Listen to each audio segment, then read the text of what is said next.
Hey guys, so if you grew up in Western society, chances are you've heard of poltergeists, skinwalkers, werewolves, zombies, and vampires, but today I've got a list for you that I almost guarantee will put a lot of those familiar supernatural entities to shame. Before we get started, just a reminder that if you're into topics that are a bit on the dark side, please don't forget to like, subscribe, and enable notifications. Besides that, just sit back, relax, and enjoy.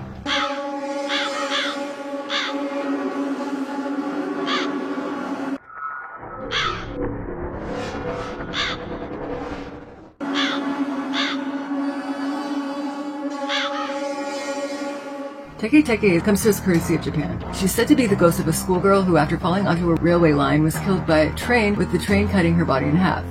Because her death was decidedly untimely, she has become an Onryu, which is essentially a vengeful, hateful spirit. Not surprisingly, sightings of Teke Teke are said to mostly occur around urban train stations at night. Due to her accident, this apparition no longer has a lower body, so the only way she knows how to get around is by walking on her hands while dragging her upper torso around with her. In fact, the name Teke Teke actually comes from the scratching sound she's said to make either from her elbows or as a result of her torso scraping the ground as she ambles about.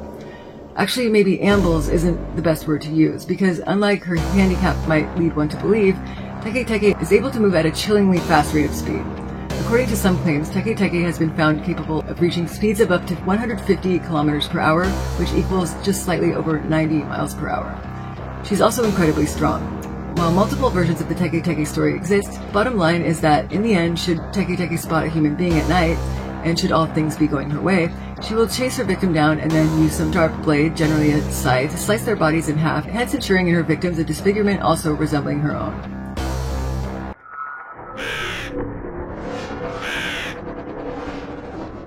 A little warning about this next one, and it's serious, so listen carefully.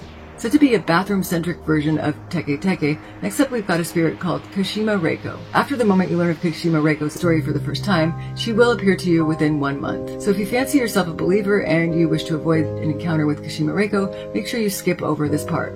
I've included chapter links in the description below, and that might make things easier if skipping ahead is actually what you prefer to do. For those of you that desire to continue, let's go ahead and proceed.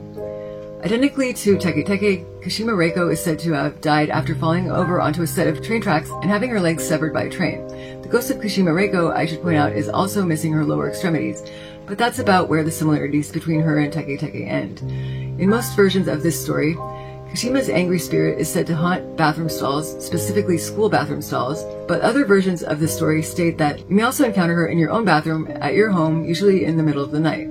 As we mentioned in the beginning, legend has it that within a month of your first finding out about her, she will appear to you. Keeping that in mind, the following instructions should ensure that you are prepared at the time said encounter should take place. When Kashima appears to a person upon their entering a bathroom, she will begin to ask them questions. She will usually first ask her unwitting victim if they know where her legs are, and the only correct answer to this is on the Maishin Expressway. Any other answer is grounds for her tearing off your legs. But if you answer correctly, the malevolent creature next asks, "Who told you that?" To which the proper response is, "Kashima Reiko told me." It's said that sometimes she will throw in a trick question, asking you whether you know her name. The key here is not to be impulsive. If you reply by saying Kashima Reiko, this time she will kill you. Instead, the tale advises you must respond with the words, "Mask, Death, Demon." Although it still makes little sense as to why this should be the correct response, the explanation for the answer is that Kashima's name, which is actually an abbreviated version of Kamen Shinin Ma, in Japan means Mask, Death, Demon.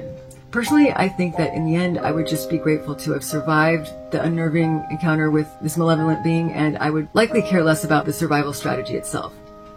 Just saying.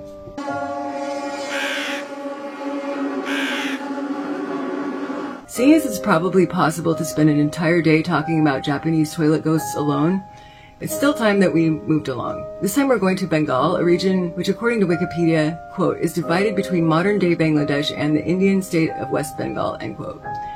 If you're still wondering where that is on a map, it's the region bordering India on the east, with its southern border ending right on the Bay of Bengal. As you'll soon start to see, many strange yet fascinating ghosts hail from this small, albeit quite superstitious region.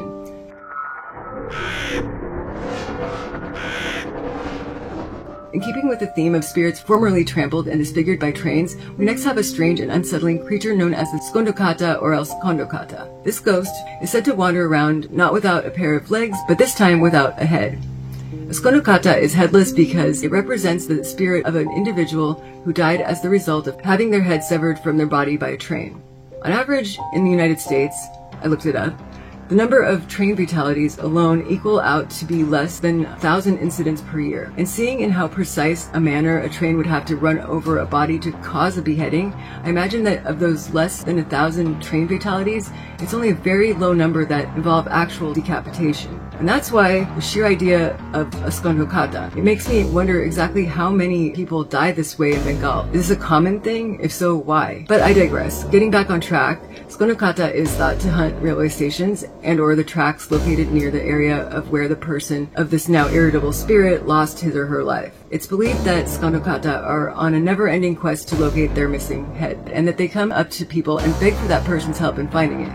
Sometimes in order to get their way, these unpleasant spirits are rumored to actually enslave a human and then force their victim to spend their own days and nights in the vain search for the Skonokata's lost head.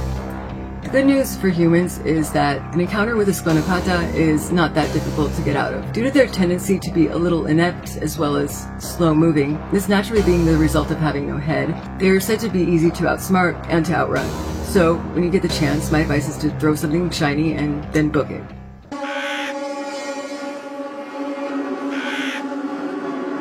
It may be helpful to know that Bhoot is the Bengali word for ghost, hence the relatively decent number of spirits in Bengal that contain the word Bhoot as a suffix. One of these is what's known in Bengali folklore as the Metro Bhoot, which are a unique and interesting breed of ghosts. Perhaps their most memorable shtick is that they have a penchant for consuming fish. Because of this little quirk of theirs, they usually settle down next to lakes or villages built around bodies of water that are abundant in their fish supply. Fishermen, not surprisingly, are often the target victims of the Metro Bhoot, who are said to stop at nothing to get what they want. Metro Bhoot, which according to some accounts can be easily recognized due to the fact that their feet are on backwards, are said to enjoy luring in late-night fishermen or just anyone they see carrying fish. And they do this by saying in a nasally tone, "Much danger," a phrase that translates literally to just "give me the fish." Should the target refuse to hand over their catch, the ghost will issue threats of bodily harm. The only way to ensure your safety at this point is simply by giving the Metro Bhoot what he wants, your fish. Despite how unfair that obviously is. In addition to accosting people randomly outdoors, these bothersome little fish fiends are also known to quite unscrupulously steal fish from people's kitchens or from fishermen's boats. To be perfectly honest, as annoying as the Metro Bhoots seem to be, we've already seen examples of how things could be a lot worse. But let's move along.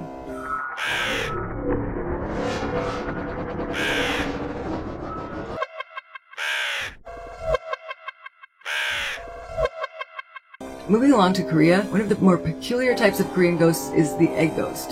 The egg ghost gets its name from the fact that its shape regularly resembles that of an egg. Perhaps the most obviously visibly incapacitated of all the limbless, deformed spirits we've talked about thus far, the egg ghost has no arms, no legs, no head, no mouth, and not even eyes. However, before anyone goes underestimating the power of the egg ghost, do be warned that according to legend, the egg ghost seems to appear mostly as an omen. Or in other words, if one sees an egg ghost, that should be taken as a clear sign of one's impending death. Egg ghosts are said to thrive mainly out in the forests and mountain ranges of South Korea, where hiking is a very popular activity. This type of environment is advantageous to an egg ghost, who are said to enjoy stalking the hikers they frequently encounter. Their shape naturally makes it easy for them to hide or blend in with their surroundings, thus facilitating any kind of surprise encounter they might be planning. And yet, with all of that said, not everyone you ask will be in agreement about the egg ghost's appearance. Some variations are more innocuous than others, and they always vary depending on who you ask. In some versions of the legend, the ghost appears void of any facial features and of its limbs. In other versions, the egg ghost actually appears hunched over as if carrying a heavy load. The most popular depiction of the Korean egg apparition, however, seems to be the depiction of it as a female body which lacks all facial features. In some tales that feature this latter depiction, a person might approach the woman unsuspectingly, only to be surprised and frightened to realize that her face is completely blank.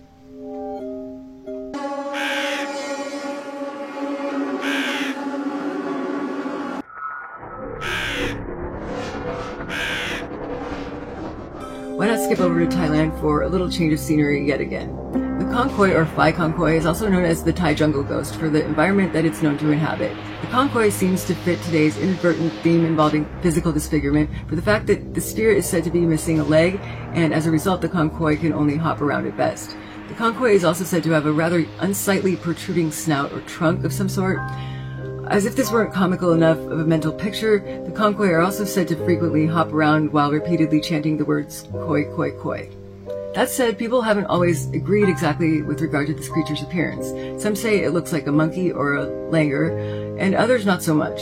What most do seem to agree on is that regardless of its specific characteristics, this is hands down one seriously ugly ghost. Physical appearance aside though, the Concoy also are known to have some pretty disgusting habits. It's rumored among believers that one of the Concoy's favorite pastimes is to creep up on the sites of unsuspecting campers at night. Next, they will proceed to rather shamelessly suck the blood out of their victim's toes while the victim sleeps. Believers strongly advise that should you be planning to go camping in Thailand, you should either sleep with your legs crossed or else cover your legs up with something before you turn in for the night. If they aren't guaranteed easy access to your toes, chances are good that the Concoy might just pass you up for a more vulnerable and hence a more savory victim.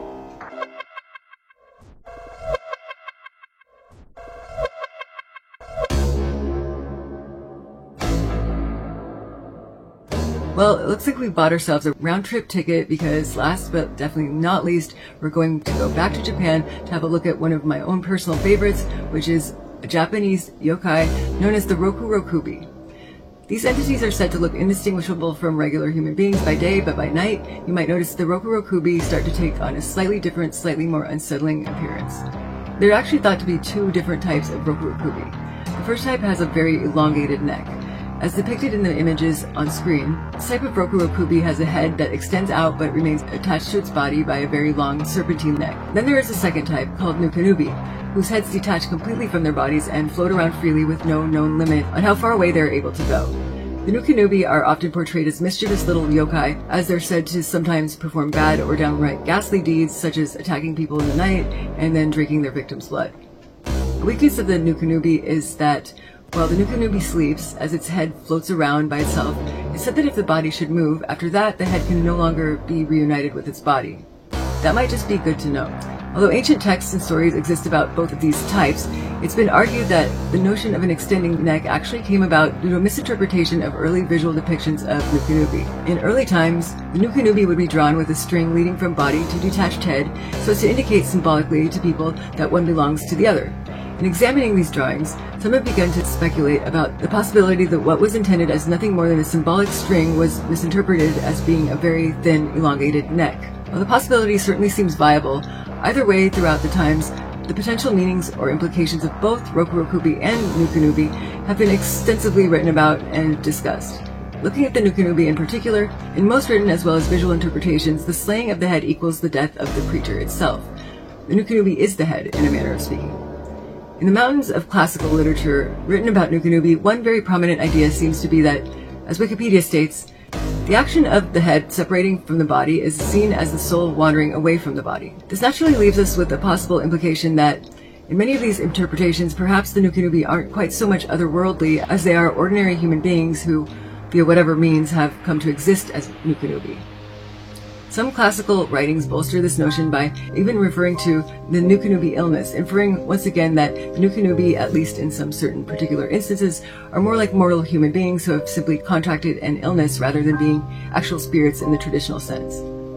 It is my personal conclusion that when it comes to the Roku Rokubi, and namely the philosophical questions that have arisen throughout history, many of the questions don't really have a right or wrong answer, and that it's all best left to one's personal interpretation. While there is probably no end to the hordes of information I could keep reciting about the Nukunubi and probably about a lot of these other ghosts as well, it's just getting about time to wrap things up. If you've gotten this far, I do urge you to like and subscribe. And with that said, guys, it's been fun and I do look forward to seeing you next time. As always, stay safe.